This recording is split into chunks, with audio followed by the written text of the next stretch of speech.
There are places that exist outside of our reality. Strange dimensions ruled by beings incomprehensible to humans. Imagine these as intertwined threads within our fabric of reality, where sometimes they may pierce in and spill over to a certain degree. I'm sure some of you would have heard of liminal spaces, transitional settings, paused in time and hauntingly empty, evoking a feeling of hollowness and dread deep in your gut. These liminal spaces are sometimes the sites which these rips in reality take place, allowing their outer dimensions to slip in. It's a subtle change at first, barely noticeable until these places transition into their own madness. I work for an international company that monitors and, if necessary, seals these rips in reality.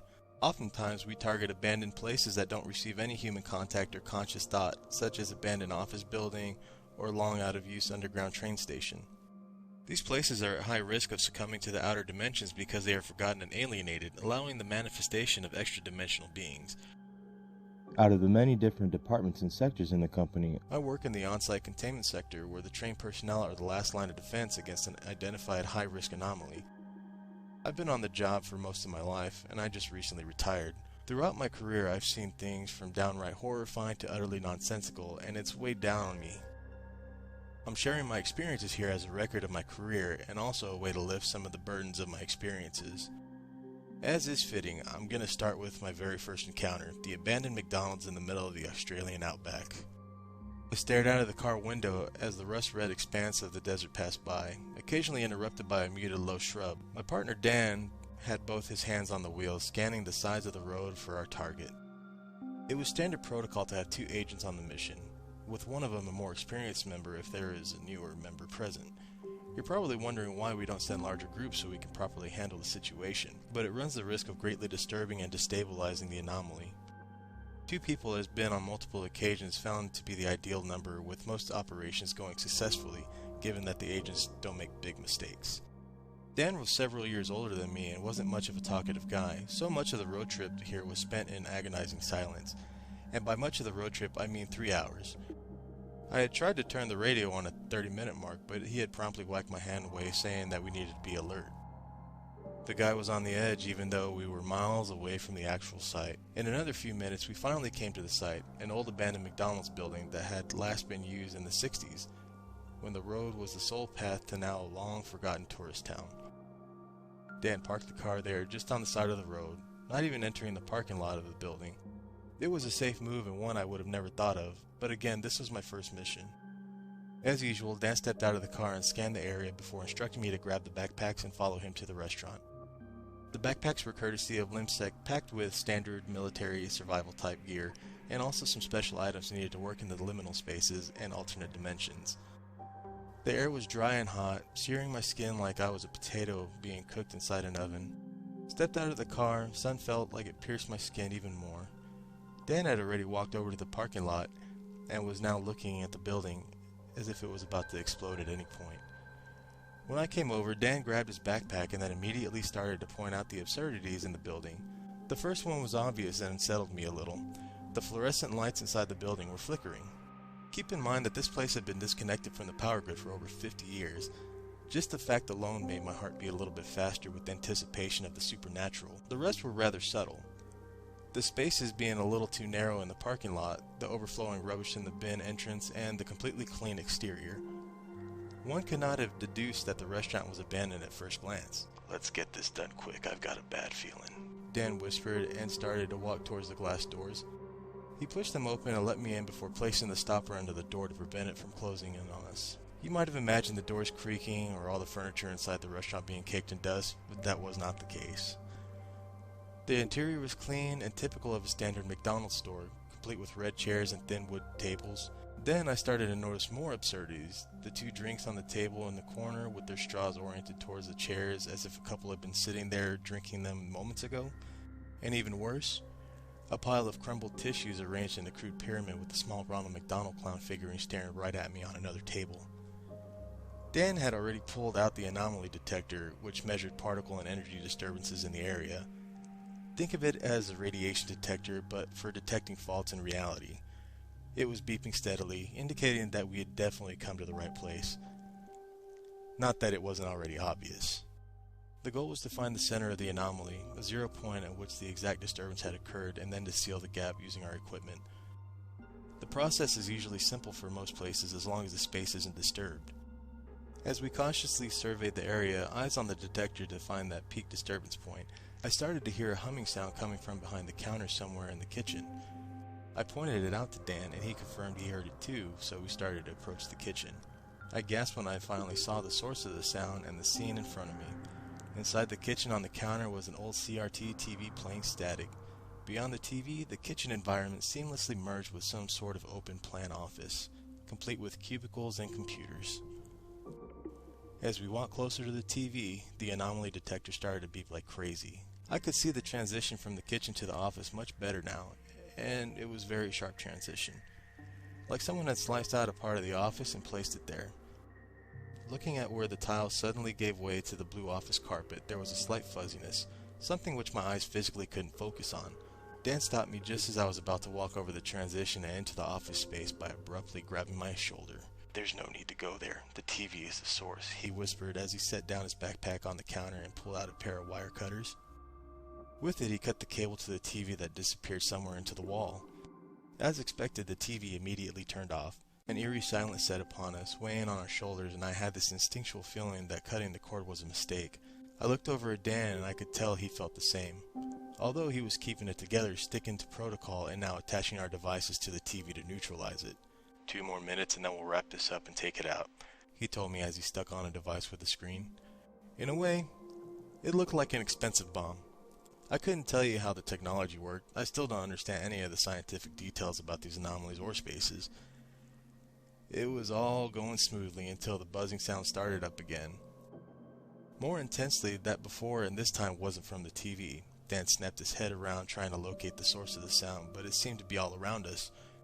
My stomach sunk as adrenaline coursed its way through my jittery legs.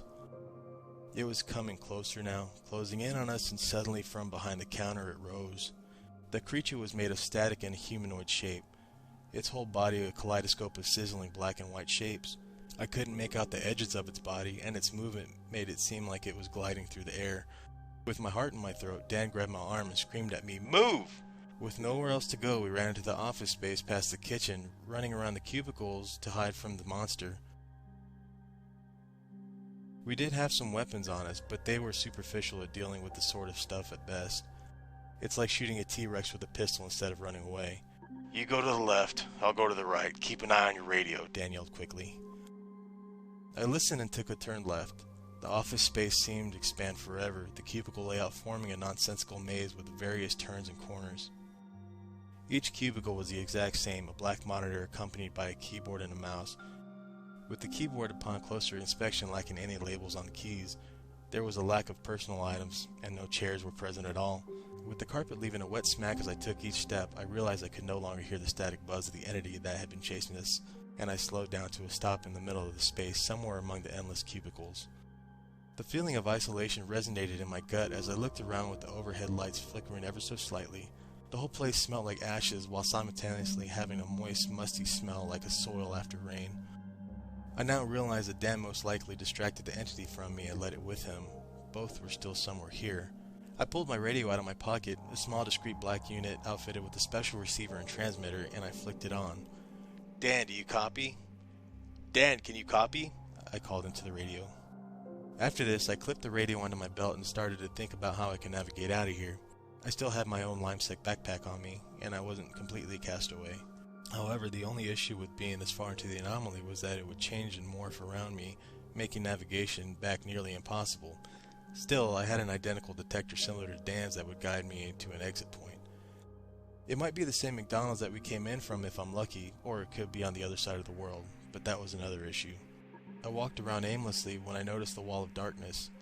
It was present in the distance everywhere, surrounding me entirely. It was like walking inside a video game, and the render distance was set very low. And as I looked closer at it, it appeared to be coming closer, very quickly. It doesn't take a genius to figure out that I needed to get the hell out of here with this black curtain consuming everything. The circle of black continued to close in on me as I desperately ran around the place trying to look for some sort of exit, some sort of discontinuity that I could exploit. Each cubicle offered no help, like the one before it, and my hope was beginning to run out. That's when I came across the door. It stood in the middle of the open space between cubicles leading nowhere. It was made out of wood, decorated by carved flourishing patterns. It didn't seem to belong in the space, seeming more fit for a luxurious mansion. The rule was drilled into us during our training: do not open doors under any circumstances.